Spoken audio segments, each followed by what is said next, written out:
Selamat pagi, Shalom. Mari kita mendengarkan renungan harian.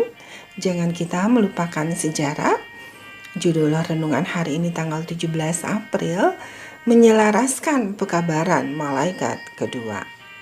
Ayat tema terdapat dalam kitab Wahyu 18 ayat 1 dan 2. Demikian firman Tuhan. Kemudian daripada itu aku melihat seorang malaikat lain turun dari sorga. Ia mempunyai kekuasaan besar dan bumi menjadi terang oleh kemuliaannya. Dan ia berseru dengan suara yang kuat, katanya, sudah rubuh, Babel, kota besar itu. Dan ia telah menjadi tempat kediaman roh-roh jahat dan tempat bersembunyi semua roh najis dan tempat bersembunyi segala burung yang najis dan yang dibenci. Mari kita dengarkan penjelasannya. Setelah umat Advent hari Sabat meninggalkan ajaran bahwa pintu peringatan telah ditutup, maka jalan pun terbuka untuk melihat kembali pemahaman mereka tentang kejatuhan Babel.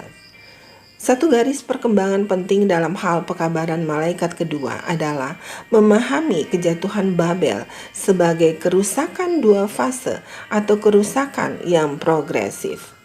Sementara Fitch melihat Wahyu 14 ayat 8 dan 18 ayat 1-4 sebagai satu peristiwa.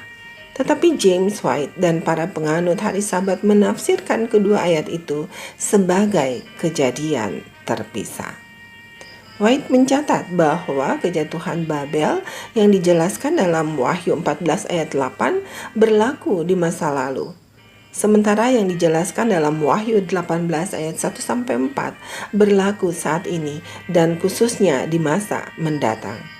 Seperti yang ia katakan pada tahun 1859, pertama-tama Babel akan jatuh, 14 ayat 8. Kedua, Babel akan menjadi tempat tinggal roh-roh jahat dan tempat persembunyian setiap roh najis, dan seterusnya.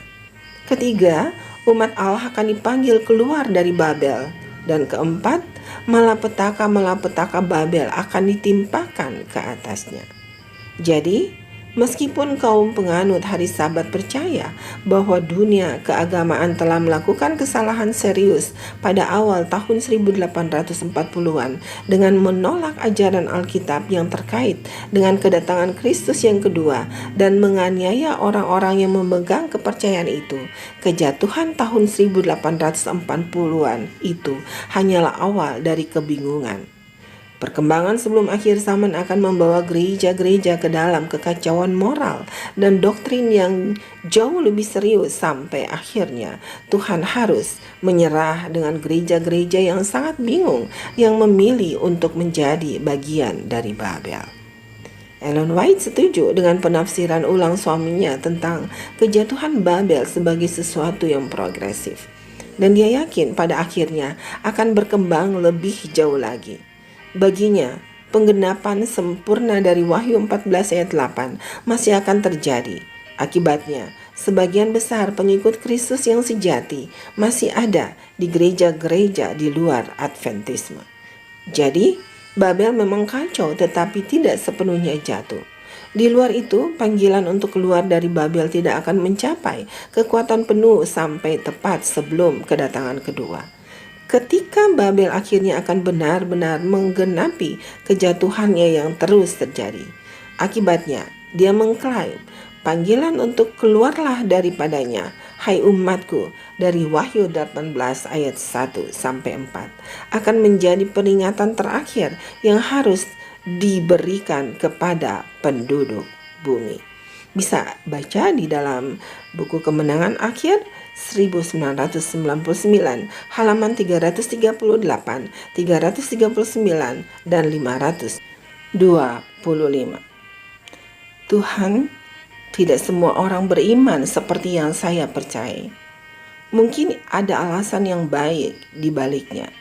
Tolonglah saya hari ini untuk menumbuhkan hati yang penuh pengertian, yang membela kebenaran, tetapi lembut terhadap mereka yang tidak melihat apa yang saya lihat.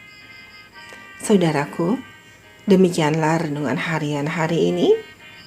Tuhan Yesus memberkati. Amin.